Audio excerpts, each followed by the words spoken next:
ఇక్ష్వాకు వంశానికి చెందిన సగరుడు అశ్వమేధ యాగాన్ని ప్రారంభించి తన 60,000 మంది కొడుకుల్ని యాగాశ్వానికి రక్షణగా పంపించాడు. అశ్వమేధ యాగం పూర్తయితే తన పదవికి ముప్పొస్తుందని భావించిన ఇంద్రుడు యాగాశ్వాన్ని బంధించి పాతాళంలో ఉన్న కపిల మహర్షి ఆశ్రమంలో దాచిపెట్టాడు.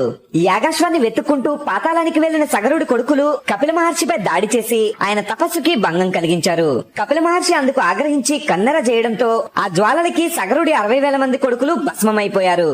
యాగాశ్వాన్ని వెతుక్కుంటూ వెళ్లిన వారు ఎంతకీ తిరిగి రాకపోవడంతో సగరుడి మునిమనవడైన భగీరథుడు వారిని వెతుక్కుంటూ పాతాళానికి వెళ్లాడు.